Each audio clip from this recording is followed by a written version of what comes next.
Welcome to our event. This is titled Growth Mindset and Inclusivity. Specifically, we know that there's a lot of people in the audience that are going to be either early career software engineers or people that are trying to break into the industry. So we'll make sure that we give the main focus of this talk and emphasis around people that are trying to break in or are in their early career. Right before I get started and I introduce our guests today, I'm gonna just give a quick intro about myself so then I can get my stuff out of the way. So again, my name is Mador, engineering manager here at Outco. And before Outco, I was an engineer at a place called Medium, and I worked on their conversion surfaces. If you ever get emails or recommended readings from Medium, like I was the person that was behind that. So ever since then, I've transitioned over to Outco. And now I'm gonna go ahead and introduce our guest here, Billy Gong. Feel free to give a quick little intro, Billy. Welcome. Hi, I'm Billy Gong. I'm a senior quality manager at Mosaic Finance. I was previously a technical lead manager for a platform at Slack. I've worked in the industry for almost, I've worked in the industry a long time, let's say. Got you. Thanks for the intro. So speaking of which, I'm going to go ahead and just start off with my first question. So I'd love to kind of just have you walk us through your background. You said you've been in tech for a minute. And, what did you study in college? How did you break into the tech industry? What was it like back then? So would just love a quick little run through before we go. So go ahead. So I got into tech kind of accidentally. I graduated college in the 90s with a degree in English and philosophy. And my idea was to go into academics. That didn't really work out. That really wasn't where I wanted to go. I got into teaching. I worked in, I worked as an adult education instructor for a while. I worked in, it was basically people in night school getting their GEDs, and they'd work on these packets, and I would sit in this learning center and help them when they'd get stuck with some sort of like reading comprehension problem, some sort of like math problem. And then we'd work through it together. It was a great job, but it wasn't like economically feasible or sustainable. I also, that was in Southern California. I wanted to move to Northern California. This was around the late 90s, like around 1997. I moved up, I interviewed for a QA engineer position, black box QA engineer, sort of dating me. This was like Windows, like I was working on testing scanner drivers back when that was a thing. Like companies had their own device driver specifications in our case, it was like for scanners that would like do commercial scanning, like high volume scanning on like Windows 3.1, the sort of operating systems that were around at the time. But that quickly got boring for me. I started learning more about like we had some SDKs to build scan and view applications. I learned how to program in like what were the languages at the time, which was like the newest thing was Java. The other languages were like C++ and Visual Basic. From there, I went on and did QA at more like as things started moving into the cloud for more services. Selenium started taking off at some point. I jumped on sort of that bandwagon, like as like Ajax was taking off. We needed a lot of front end testing. I started working on that, worked for a lot of different startups. I worked for some big companies too. I worked for Adobe, GoPro. Wow. But then I ended up at Slack a few years ago Gotcha. And moved more towards the management side of things. Yeah, so I was going to say, like, since you do have that historical context of like being in the Bay in the 90s and being in tech and all the changes you must have seen over time, I would love to kind of hear about how that environment was back in the 90s, being an engineer, a QA person, just being in this setting overall. And like what kind of methodologies were there? Like, I'm sure it was more waterfall than it is now. So we'd love to kind of hear about like what it was on the inside there.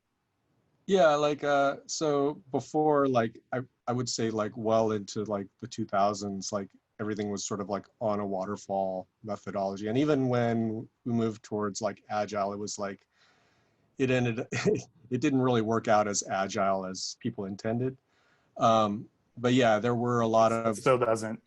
yeah, it still doesn't. It's still like some sort of hybrid. But like yeah, there were a lot of I pulled a lot of all-nighters. Like that was like a thing back then, like where you'd go in on like a Thursday and you'd leave on like a Saturday after you've just worked straight for like 3 days to get this release out.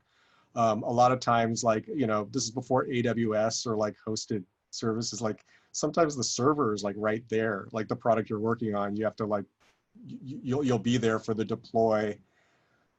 Hardly anything's Wow. automated, right? And like there's a Sun server in a closet somewhere where you're just Like deploying in everything. this, on your floor in the same building. Yeah, it was pretty. Wow. It was that was kind of a thing. It was pretty like yeah, it was kind of the wild west back then. And there's a lot of stuff, like people say a lot of bad things about like Amazon or whatever, but like I'm thankful for a lot of things they do provide. Yeah. I was gonna say, like, you also had mentioned, like, when we last chatted about this, about how like Rockstar programmers were like a real thing and Yeah, it was a concept. yeah, like that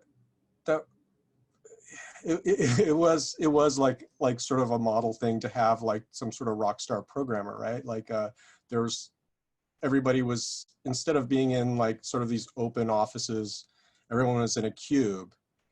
Everyone was in, or like everyone had some places like Microsoft had, everyone had an office. And that was like sort of like the policy at some of the companies I worked in, where everybody was just sort of locked off. It wasn't a very collaborative culture, or the process wasn't as collaborative as it is now, especially like just the basis of like having Scrum, right? Like, or Kanban, just the transparency there just wasn't a thing then. And it was just like, you just sort of wait. uh, Sometimes there'd be some people you just never see. You just see a check-in, and all of a sudden, like, oh, that's the rock star, this big check-in that comes in.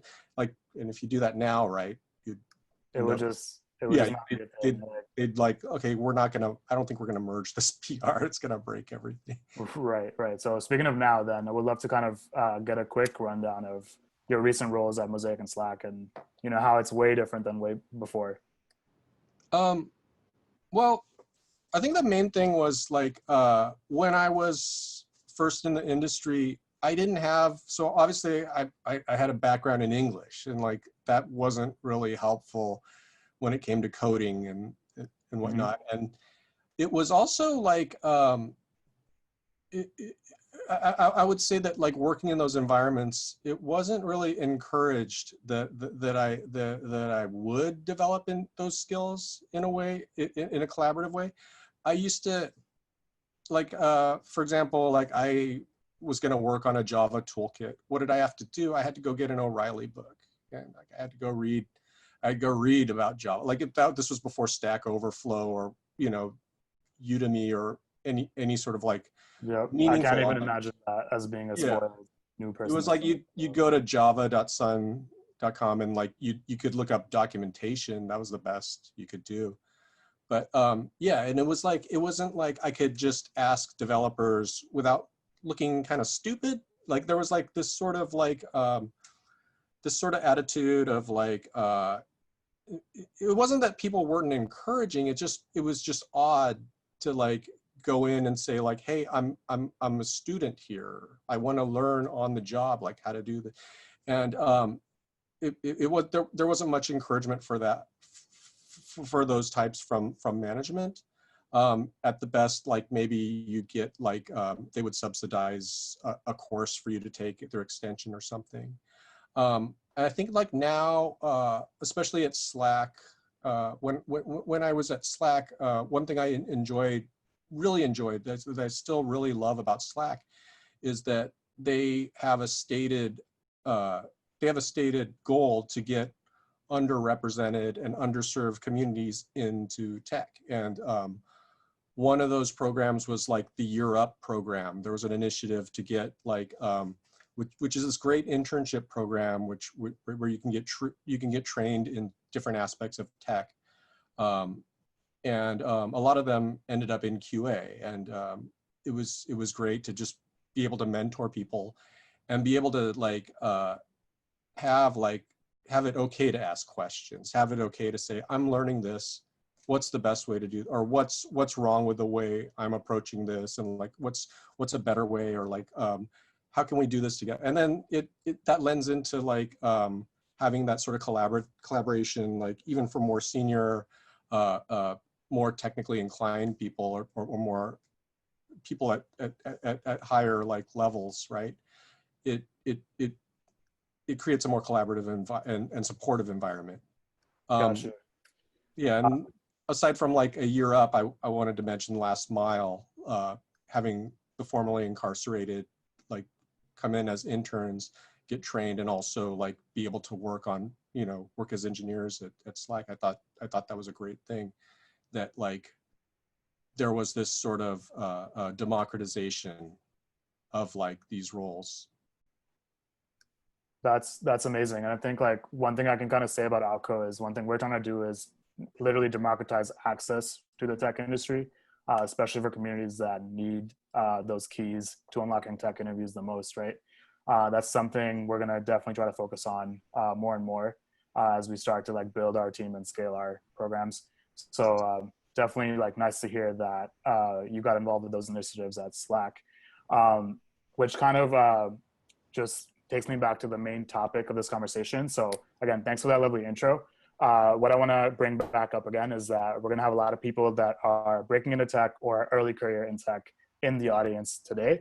So I would kind of love to focus the conversation for those people and just have a discussion that might be the most useful for them. So I know the topic of this talk is growth mindset and inclusivity. We touched on inclusivity a little bit just now. In terms of the growth mindset, right, I would just love to get, a quick sort of elevator pitch on what is the growth mindset according to you, and then we can go from there. Okay, so a growth mindset, so like what I described before of like going in and not being able to ask, having to learn on my own, that sort of like showed people following a fixed mindset. And I probably had that for myself as well. Like I thought that like, you have this sort of innate intelligence and you have this sort of innate potential that you can act on or not, but you can only go so far. And it might seem that way, but like I think there's also growth mindset, which is more of a practicing mindset. The way I see code, and I'm not the greatest coder. I mean, I'm able to be dangerous with it, like very dangerous. But I like that. I know enough. But the way I see code is that there's people who do have an innate talent for coding, and like you do see those people. You do see those rock stars. And I'm not saying that they don't have value. That they do. That there are people who are brilliant. But code is also like, and I'm sure a lot of the listeners will probably relate to this. It's something that you can practice and get good at. It's something you can sit in a classroom, and if you have like, if you don't subscribe to this implicit sort of like mindset, you can grow, and like you can be. There's a lot of times where you don't have the opportunities that other people have to be a rock star, right? You don't. I didn't go to school for computer science. A lot of people didn't go to school either. Some of them were incarcerated. Some of them might have come from like an economic background that didn't allow that, or they might have like come from some sort of like background where they didn't have a computer. I mean, that's a huge thing, right? But you can sit down and you can approach coding the same way you approach learning a language, learning to read or learning to write. You can sit down and you can practice it, and you can become like competent, and then you can become like more than competent. You can explore your talent in it. And I think that's sort of what matches a growth mindset. There's a book by a psychologist named Carol Dweck, and I think it's called The Growth Mindset, but it goes more deep into that. But that's sort of the basic idea. The growth mindset by Carol. Carol Dweck, D-W-E-C-K. DWECK. Cool. So yeah, definitely check that out for those of us that are, trying to grow in our careers. And I would say that like one great segue for this is, so how do you sort of implement the growth mindset within your teams and, help people sort of get better at their current roles and help them level up? And this could be some great advice for people who are earlier on in their careers, right? You just got into your tech job and all of a sudden you have this new code base to learn, these new responsibilities. You have a few tickets coming in, you maybe start doing some early bugs that are given to you, right? How do you sort of start there and, build the skills necessary, have the necessary conversations with your manager to like progress that and work towards that first little raise or first promotion? How did you implement that in your teams? We'd love to kind of hear all your thoughts around those things. I think as an individual contributor, I think something very important to do is to find a mentor, like both a career mentor and a technical mentor. And like, as a manager, I preferred the technical mentorship. Like that was what kept me going with like, that's where my interest was, like for all the things I've described. I think it owes back to that, my background in education and like, just when I was working in adult school and like I was, and we were working on, I was working on packets with like people that were like very motivated. Like, if somebody's going to night school after work to get their GED, they really want that GED. The same thing happens like at Slack, for example. I mentored several Europe interns, as well as like many junior level QA engineers. It was like we could approach this like as practice. And like one thing I did was within my team, I instituted like a workshop, a weekly workshop. And that could be something as simple as like, okay, we're gonna go over Node.js this week for people who are interested in like, promises. You've never, let's mess with these asynchronous functions. The next week it might be, oh, look, there's this new language called Go, or there's this new language called Rust, and like we can make these test applications with that. How are we going to do that? And like either I would give an overview on that, or like somebody else who had an interest in it would give an overview on it.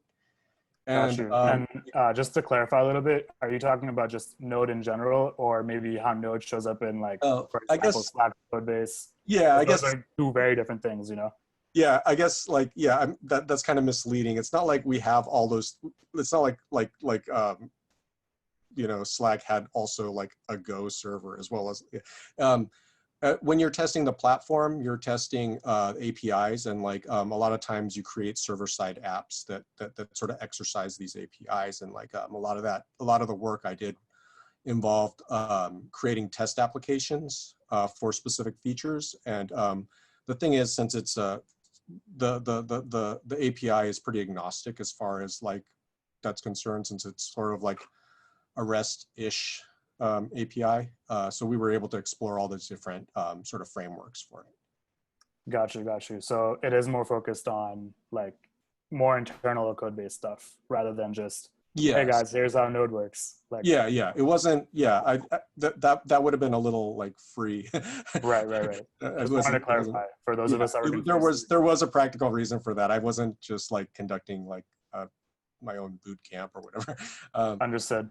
And I think like a lot of the things that, before I broke into the industry myself, a lot of the times when I heard things like that, I'd be like, oh, wow. So they're just like doing Node and these basic things I've already heard about before. But like for those of us that haven't had a role, and especially an engineering role at companies that have like these really large code bases with even something as small as, building a feature that displays a birth date for a user, something as small as that can be a daunting task. So I think what Billy's talking about is doing internal workshops within the code base that would be, in this gigantic Slack code base, the small little part, not even the small little part, the decently sized part that Billy would be in charge of. It'd be different things that are different components of that where those workshops would be happening. So doing that for your team so they can level up on those different skills that's required, so y'all can build those features and those testing service together. So that's kind of what we're talking about here. Exactly. Got it. So I guess one question that I have again is, so you said find a mentor, right? One thing that like I kind of mistook in my first job at Medium was I did not realize that your manager is kind of supposed to be that person a little bit, right? As someone who has had no like family member or anyone else that has like been in this space, you know, in the Bay, in a tech job at like a well-known tech company. And I never had an internship in college either because, again, for a quick background on myself, I'm someone with an alternative background as well. I dropped out of school in 2015, went to a boot camp myself, did some freelance work, and then that's how I broke into my first role. And, you know, walk in, I have this new manager, Andrew. I don't know if he's here somehow, but if you are, a great person. But I actually didn't know that, like, when Andrew would ask me questions like, hey, man, how's it going? Like, how's your first few tasks? I would kind of take that as, like, it's going well, I got it, you know, and that would be my answer. And what I didn't know at the time was I'm actually supposed to ask him questions and let him know that if I don't understand something, I bring that up in a real conversation. And that's something I didn't do very early on because I thought that this person was trying to check me instead of looking out for me. So that's like a headspace that I was in. How do you kind of break that for people that haven't had that background and are kind of coming in for the first time? I'm sure you may have seen that with people in first year and those other organizations you work with. It's hard. Yeah. Everybody wants to be the rock star, right? Everybody wants to come in and say like, oh, look, he just did this check-in or she just did this check-in and like, look how awesome this is. But the truth is software, it's a collaborative project. And there's a lot of it's not just that there's a lot of eyes on it. There's a lot of different, like when you're working with a project that's very complicated, especially like Slack or something where it's complicated and there's a lot of people using it. You're working with a lot of different aspects of code, and you have to be able to know how to work with these people, and you have to know how to work with your manager as well. And your manager should know where you fit in technically. And it's not even so much like transparency with your manager, but it's like you have to be able to trust them at some point, right? If you're going in and if you're like, oh, I'm not going to ask this question because I'm going to look dumb, that's that's sort of shooting yourself in the foot. It's like you're it's like you're pushing this fixed mindset on yourself, right? Right. I think like if there's any one thing that anyone in the audience can take from this conversation, it is that when you are in that first role and you are in this space, I was personally told that like no question is a dumb question. And I know a lot of people say that, right? Almost every like senior level engineer or mid-level engineer, they'd be like, oh, it's like your first 4 months. Welcome to the team. Never had a tech job before. How's it going, right? They would always say like, nah, man, it's cool. Like no question is a dumb question. But it really didn't sit with me until like a while later because I'm like, I should have asked these things earlier on. And I just didn't want to look stupid. I think the best thing you can do is literally you go into that conversation with your manager and be like, look, I know I need to do this very simple task of fixing this really small bug. However, I don't understand these 8 things and these 7 little spots where something is linking to something else. And I don't know how the service there is connected either. You ask those questions early on. I think like that is the best thing you can do for yourself in terms of understanding the code base you're working in, understanding the little, nooks and subtleties of whatever sort of stack you're working into. Something I did not do, and definitely some great advice that Billy's giving here for those of us that are in those positions. Anything you want to add to that, Billy? Yeah, I mean, it's just the software. Like when you're working on a project, it's bigger than as big as your ego is. The software is bigger, and and you can do a lot more damage. Got you. So again, you said you have an alternative background as well. Like you don't have a CS degree, right? A lot of people that are also in that trying to break into the space as an engineer may not have a CS degree, may have gone to a boot camp, may have taken some courses online. And, so instead of like the O'Reilly book, now it's Udemy, right? Mm-hmm. So for people that are going through that transition, would love to hear about like what happened to you while you were making that transition early on, and any advice you have for them as well. I have to say that like I, I I did a lot of things because I was afraid of disappointment. And I think like, so part of the thing about like letting your ego go when you come in and like look for a mentor, another thing is to let your ego go and like prepare yourself or just sort of change the context around your experiences, and like instead of framing things as disappointment, just think of them as learning experiences. Like I've gone through those technical interviews where like I just bombed them, right? Like where you know when you go in and you're like, I'm not able to like reverse this binary tree on this whiteboard with 3 people watching. I mean, the truth is that ultimately that doesn't measure any real skills. I mean, it measures something very specific, like how you can like Right. talk through this sort of problem on a whiteboard. And it's pure navigation, right? Like you can kind of reverse engineer that whole process, Yeah, and and basically, yeah, go ahead. and I see the value. I love going on to Code Wars and like, you know, all those sites and like you know, messing with the technical questions there. But there's such a specific and narrow thing. Whereas like the work you do like on a team, it's very different. Like it's not, it's never like that, right? Like Almost that's why, never. yeah, that's why when I conduct a technical interview, I'll do something like I'll have somebody review a PR, or like we'll do a take-home assignment where they actually do a project or something. I always feel like that's a better measure. But like don't be discouraged when you're encountered with this sort of like this tough challenge. Because I mean, the idea is that they are going to break you down, right? And like Right. they just want to see how you can handle it, or like if you can like Yeah. that's not necessarily a measure of skill. That might be a measure of like luck even, right? Right. And yeah, one thing I want to say is like not a lot of people who are like managing teams, like you'll be lucky to have a manager like Billy because they actually believe in doing actual practical things in these technical interviews. However, that's like not the case most of the times. You know, during the time I was freelancing myself, again, Billy, you know this, I applied to like over 500 places. I got like 316 rejections. I still have them in my inbox. I did like 103 phone interviews, around 15 on sites, and then I finally got my offer. And that's mainly because that whole time, right, going through these phone calls, going through these on sites, I was purely just learning how to navigate this interview process. Something that Alco does is actually help us break down that process, right? We're all about trying to, again, give people the keys on how to break that process. As somebody that, you know, did all these interviews, just wanted to pass that on to people that are trying to break into the industry. So I believe Alco is going to be having info sessions for those of us that are in the audience, and you want to get more details about the program as well. So feel free to let us know. Oh, I think there's a poll right here. If you would love to join Alco's info sessions about you know, what we can do to help you guys unlock this interview process for yourself, you know, feel free to go ahead and fill out that poll. Other than that, while that's happening, Billy, I would love to hear about, you know, one of your mentors in the past and how they helped you and shaped you into a manager that also wants to, you know, develop the growth mindset amongst their teams.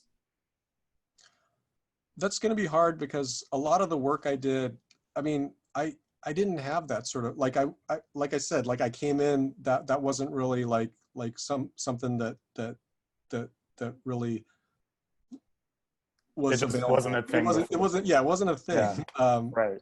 I guess like my biggest mentors are like the people like reports I've had or teammates I've had that have been examples of this sort of success. The thing I love most about being a manager is when someone leaves my team, right? Like I was managing QA engineers, and like there's people leaving my team because they're going to be a front end dev, or they're going to be like a back end dev, or like maybe they're going to go into management or something. That's, to me, that's great. Like, and it's not like they did that because of my mentorship.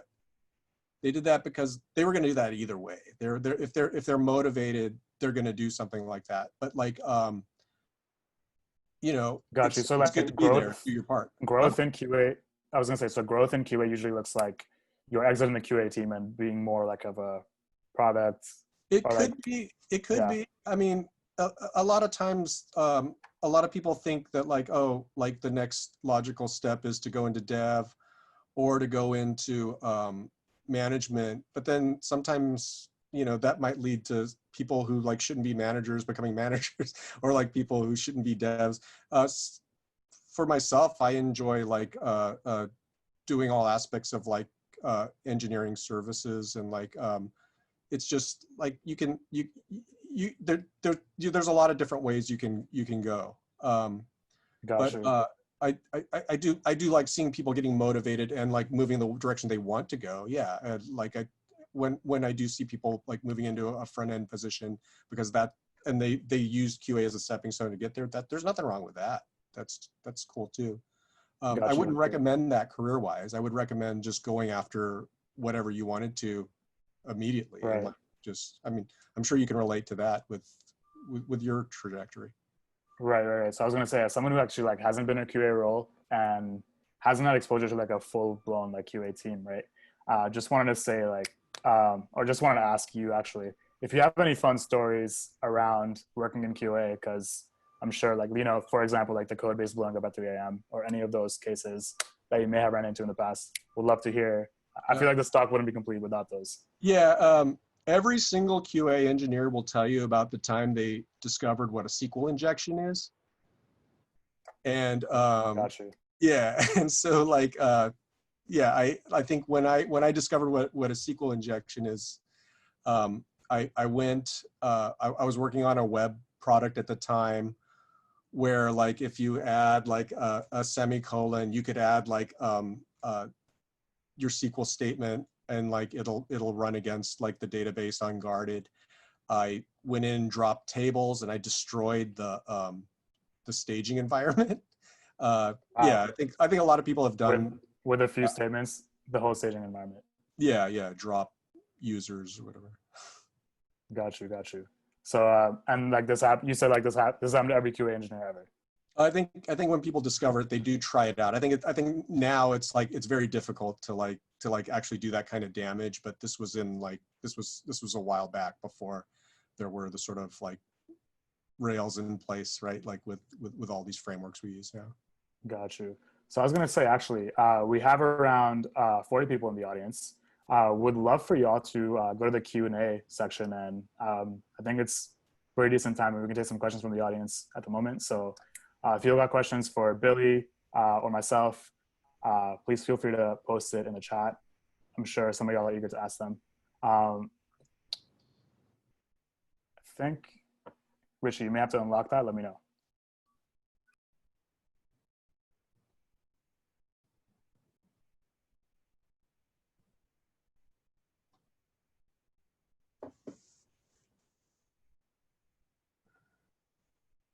All right, I don't see anything in the Q&A yet, so I can just keep going down my list. So I was gonna say, like, what does hiring look like from your perspective, right? Um, just what do you look for in your team during those interviews? You know, in those spaces, how do you evaluate candidates? All that stuff. Oh, that's a good question. So it's very different, like organization to organization. A lot of times, I mean, like the big problem is that you don't have the head count that you need to hire, and then a lot of times you'll just be given notice. Oh, we have this much budget, and you just run and grab it, and like you try to get somebody to fill the seat as soon as you can. Um, it's I mean, that can be like, you know, that can be a good or a bad thing depending on how you look at it. But Right. ultimately, when it comes to hiring, I try to like it's sort of what I described before. I try to find somebody who can work collaboratively and like work on the team.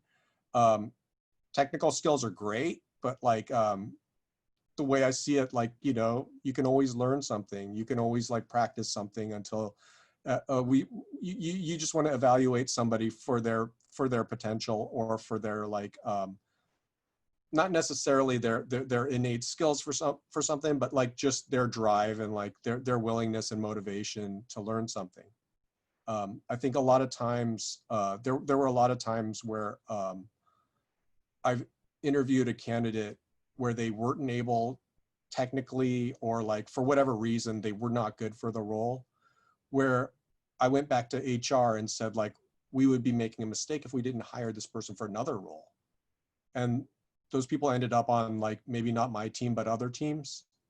That's also like subject to the organization you're hiring for, or what their practices are. But like, yeah,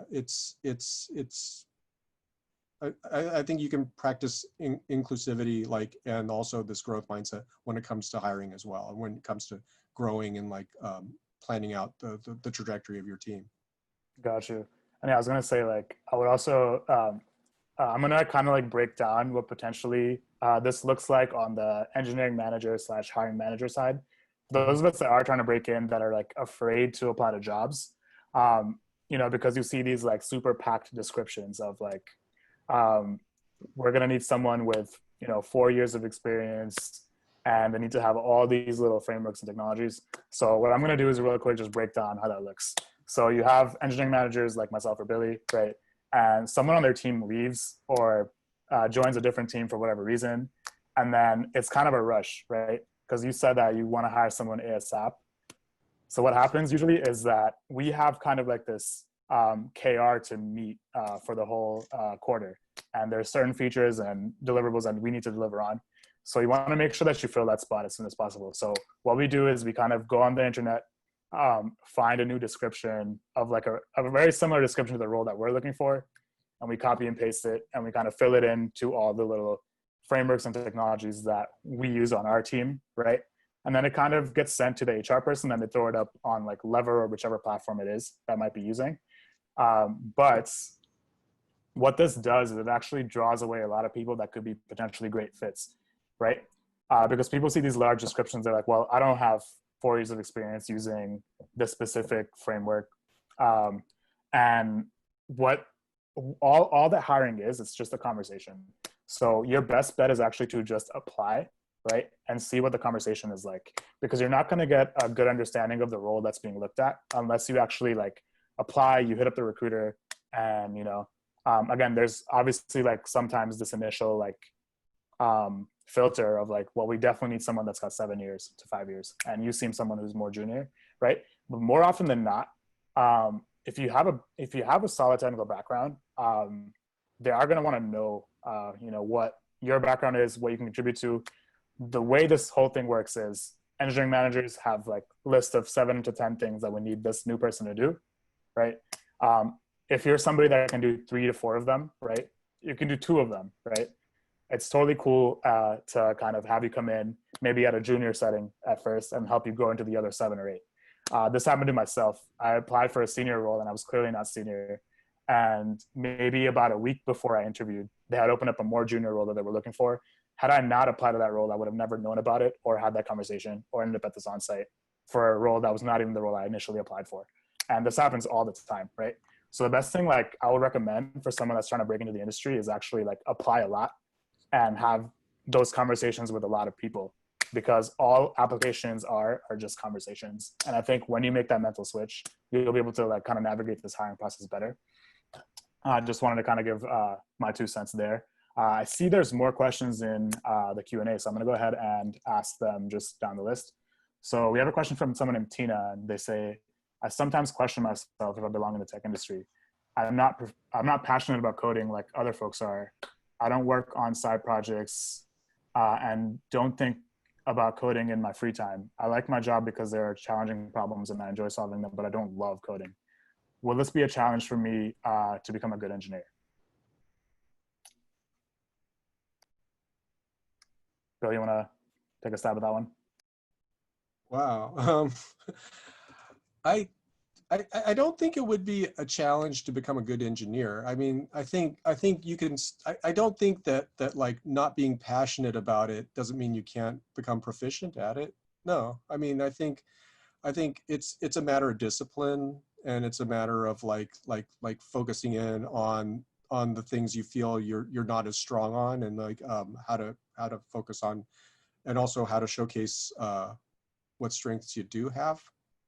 But also like is being an engineer the only thing in this industry? I don't think so. Like there's other ways you can like there's other things or other disciplines you can get into, like with a background in engineering that you could just easily like take on. Like maybe design is another thing. Maybe you want to get into QA, right? Like you might want to you might be able to get in on like automating or like creating like sort of like infrastructure as far as like apps are concerned, as far as like instead of like focusing on these sort of like user facing projects. Yeah, and like something I want to add to that is basically personally, like I got into the tech industry because I used to just love making little apps and websites, and specifically I was very design focused. So I would love to make things that look good and feel good to use on the user perspective, like just from the user's perspective. And you know, once you kind of break into the industry and you get that first professional engineering role, I kind of realized like, yo, this is mostly I do a very small component of this large system, and what it becomes is there's new tickets that come in that are bugs that need to be fixed. There's new tickets that are created for a new product, the new product features we're trying to build, right? And it's basically like we have a list of these 7 requirements for this new feature, and then I kind of become someone that is building this feature to like make sure it hits these 7 requirements. And it's very transactional, right? That's kind of how what I experienced in my career so far. So it really wasn't. So what I was doing on a daily basis at Medium wasn't necessarily like what made me break into this industry, right? I wasn't the person that was creating a beautiful interface. I had a few glimpses of doing that, but again, I'm not the person that's designing what it looks like, right? I get a Figma file for how it should look like, what the images should be. I don't think like my opinion would matter too much. I think we had, it would matter from like an engineering perspective, like, yo, we can't make it this big or we can't make it in this position, but I wouldn't have much say on the design of the UI. And that would be kind of frustrating because I'm like, yo, I'm actually super passionate about doing that work. But that's like some roadblocks that I ran into where I had to be cool with just being the implementer of certain things. And so just want to say that like what you, the stuff that you love doing at first, you may not get to do as much of that when you are in those roles, but that doesn't mean like you shouldn't do them, because like there's always a scope within companies internally to, you know, as long as you're doing the core role that you have, you can kind of like experiment around things. We had a hackathon and I was able to do some design work with the brand team during that hackathon. So those are cool little things. But one thing you should know is that when you do get hired for these roles, there's that specific sort of fit that you're hired for. And it's really important to like make sure that that role is something you enjoy doing for the most part. It won't be perfect, but for the most part. So that's kind of like my 2 cents on that.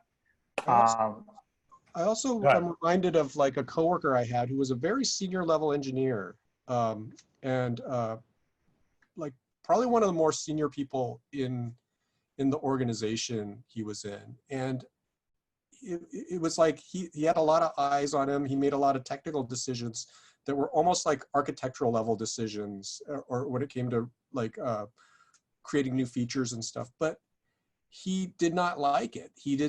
There were aspects of the job he didn't like, and it was like he ended up going into sales engineering, where he'd make like he'd make implementations or integrations for customers, and like just sort of show them off with the sales team, and he loved that. And I mean, there's a lot of different roles, is what I'm saying, that you can move into. It doesn't have to be any one thing that you're going to do. And if you do it, if there are like, you might want to identify the problems that you like to solve, the things you want to dedicate yourself towards, and maybe there's a different role somewhere that sort of is more focused on that, as opposed to the coding. Yeah, that's a great way to put it. And I think like you don't have to necessarily love every part of it, because I remember like there'd be senior engineers that were like just really good at their one function, and their and you know all the other features and things that spun off of that, and they'd come in, they'd do their thing, and then you know they're home and we're talking about watching whatever show on Netflix and like the Netflix channel that we had on Slack, right?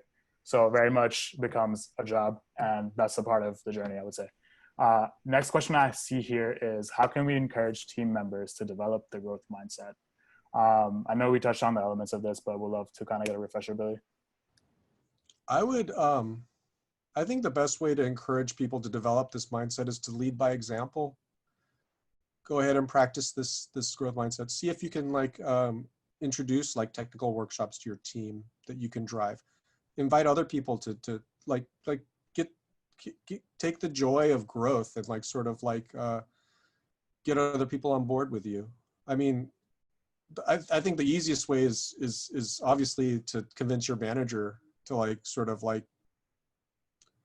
get on board with it. But yeah, absolutely, just lead by example. Yeah, and I would say that like one thing that I try to do on an everyday basis is when I see someone kind of following like anti-patterns that might like seem like they're in a fixed mindset, I try to like just sort of kill those thoughts, right? So whenever I'm having a conversation or having one-on-ones with people on my team, and they mention like, well, I don't know if I can give this lecture. I don't know if I can contribute to the code base in this way. It's about kind of getting to the bottom of that situation and really figuring out what it is that's holding them back, or having them have those thoughts, right? More often than not, like we're gonna have a lot of super smart colleagues that we're gonna be working with. But you know, a lot of things kind of get in the way of that, right? There's maybe something that they haven't done in the past, or there's maybe something that they don't have much confidence in, right? And you know, just making sure you give them the space and hold space for them as well, to sort of make mistakes and that being okay, right? I think that's another great way to kind of get people to, you know, when it comes to practically doing the work they need to do, right?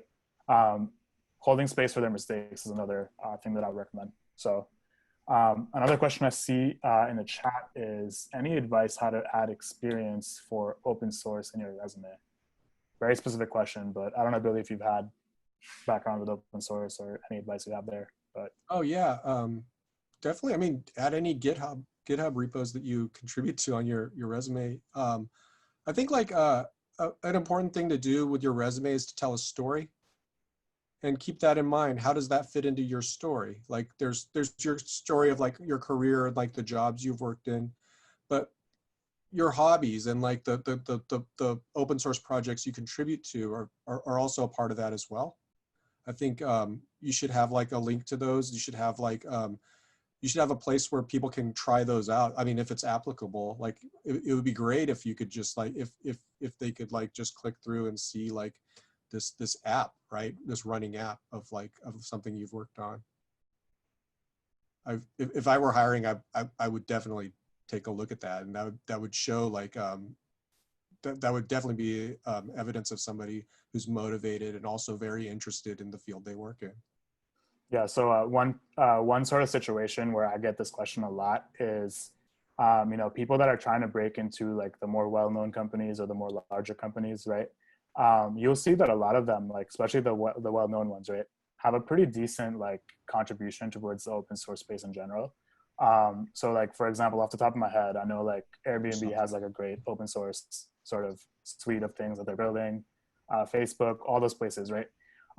One way that I've seen a lot of people kind of add that experience is, I remember I had this one client who really wanted to work at this specific team that was, I believe they were contributing to React. So what they did was they went to the repository of like the open source platform. They found all the issues, right? Similar to working in larger code bases, a lot of the large open source projects are actually a great way to get exposure to what it's like to work in a large code base that's like industry standard, right?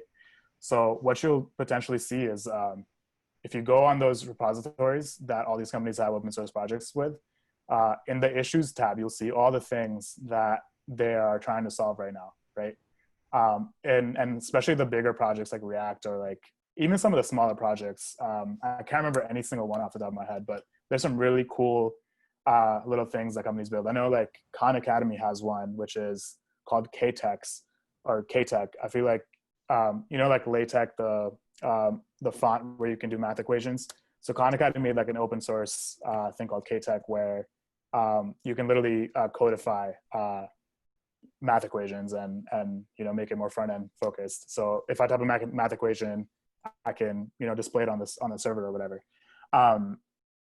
And like that sort of open source repository had a lot of different issues. And I had somebody that actually went in and fixed a few of the issues and made a few pull requests on those issues. And they started having a conversation with the person that works on that team, and they ended up getting hired on that team. So that could be a great sort of way to, whichever companies you're a fan of, potentially going on their open source pages and actually working with the developers and contributing to those. Even 1 to 2 issues that you can fix on there could contribute to you getting a job at those particular teams that you may want to work for. So that's a few things I have to offer advice regarding open source projects. But I think like for those of us that are looking for general hiring advice, I think the best thing you can do for yourself is build more of a systemized hiring process, right? And when I say systemized hiring process, I mean, am I doing these 5 things every day that's going to get me closer to an offer, right? A lot of us that haven't broken into the industry just yet, right? We get those initial struggles where like, well, no one's replying to me because I don't have an experience. I may be from an alternative background, so they don't see the CS degree there as well. I didn't have internships, right? How do you kind of break that? It's doing a few things every day, right? If you want to get a job in tech, the great place to start is applying to jobs in tech, right? If you apply to 5 jobs every day, you're going to hear back from 1 eventually, right? It's the only way to kind of have that. I think a mindset that people don't break is they see that huge list of requirements, right? And they don't apply or don't even start that conversation because they're like, well, I'm going to get good at all these 10 things and then I'm going to apply in a month. And by the time you do, that position is filled. So one thing I used to do back in the day was apply to about 100 places every day. Not every day, sorry, every Saturday. I would apply to 100 places. And, by Monday or Tuesday, I would hear back from like 8 or 9. And then I would have like 4 phone screens scheduled for the week after and, go from there. So, a great sort of blueprint to follow is apply to 5 jobs and do like 2 practice problems. If you do that systematically, it's a great way to like move forward. One thing we also are doing is having a weekend accelerator to kind of give you all the skills of, doing those early sort of steps that you can follow in order to have a systemized hiring process. We'll be going over all the advice you need on the career side, fixing up your resume, how to reverse recruit, how to do those dynamic programming questions, system design questions, all those things. So if that's something that's interested you, there's another poll that we have right now, and you can potentially sign up for that. For those of us that are looking to break in one more time. Let's see, we got around 7 minutes. Billy, is there anything we didn't talk about that you would love to touch on? No, but I just wanted to point out that like I never thought I'd be doing this sort of stuff. I never thought I'd be a manager. I never thought I'd be working in tech. Right. My dad was a butcher. It wasn't even clear that I was going to go to college. It's okay. It's okay to humble yourself and like, it doesn't matter what your background is, that you can get there. I just want to encourage all of you to just sort of like, go and follow that. Yeah. And like I said, like it's something that is possible, right? And it's really easy to get discouraged early in the process. I remember like back in 2017, it was October. I had applied to my first like big name job, right? I applied to Pinterest for like their apprenticeship, I believe. They had like a software engineering apprenticeship. I don't know if that's still going, but I was super excited to kind of like work there because I like loved the front end, and I kind of went off. I was like, I'm going to do this coding challenge and make it look just like the Pinterest website. And I was super excited. I was able to make it to the onsite, which was crazy because like it was the first job I ever applied to. And I didn't get the offer at the onsite, and I was very, very discouraged. I was like, man, I can't believe that they didn't think I was good enough. Like whoever they hired definitely does not have this design and code combo skills that I do. And I was kind of leading from that space, right? I was leading from that space to the fixed mindset. And I was leading from the space of like, any new job I encounter, I'm going to go even harder and like spend even more time, spend like a month leveling up and then apply for that one job and cater everything towards that. Right. And I learned like little by little that like, I just had to get used to what a rejection was. Right. And a lot of people kind of equate that rejection to their core skills or like their core self that they have to offer. But honestly, like all this is, again, right, all interviewing and hiring is, it's a conversation, right? There's 1,000 like reasons why it wouldn't be a good match, right? They could literally want someone that has worked for a subscription service to be someone that works for their team that's trying to build a subscription service. It could be something that's that specific of an experience that they're looking for, right? And you could have no control over that. So I think the best thing you can do in this process is treat these applications as conversations. And if you get rejected, it's just they didn't want to have that conversation just yet. And guess what? There's thousands of companies and there's thousands of job openings. The more you talk, the more jobs and companies you talk to, the better off you are in terms of moving through this process, right? So yeah, go ahead, Billy. And don't be afraid to be picky either. Like you deserve respect as an applicant. Like if somebody, if a company, if you interview somewhere and then 6 weeks later, they don't, like if you go 6 weeks without saying anything and they come back 6 weeks later wanting to discuss next steps, how do you think they're going to treat you once they hire you? They're probably not, they probably don't have that much concern. Like just keep that in mind. Don't be afraid to like not move forward with the company. Yeah, and I was gonna say, like, a lot of the times, like early on, how I approached it was like I would kind of do the most to get the attention of the recruiter or the hiring manager, right? And it would be like, please give me my first job, right? That'd be kind of my approach. But one thing that you also need to remember is that this is an equal one-to-one conversation. You're somebody that's trying to fill a role with a skill that is needed, right? And a lot of people don't have that confidence or don't have that like self just belief and like, I'm actually the person that's going to be offering a lot to this team, right? So it's very much like a equal matchmaking conversation. So you definitely want to approach it from that angle rather than like, here's the recruiting manager or like the engineering manager that's interviewing me and you're kind of doing the most here to, you know, plead them to give you this job, right? It's not that. It's you asking the questions to this person, right? Hey, what do you need? What are your everyday struggles in terms of, you know, filling up that empty spot that you have on your team, right? What does that person need to do? Here's the things I've done, right? I can't do all the 7 things, but I can do these 3 things, right? Let's start the conversation there. It's about you asking the questions of their needs and trying to matchmake. That's all this thing is. So again, we're at Outco. We try to kind of break this interviewing process. We try to reverse engineer for our clients. Billy, thank you so much for joining us today and giving your insights on growth mindsets and how you can use it, whether you are early in your career or whether you are someone who's established in your career or you're trying to break into the industry. We appreciate you taking the time and giving back. So thank you so much. Thank you, Madhur.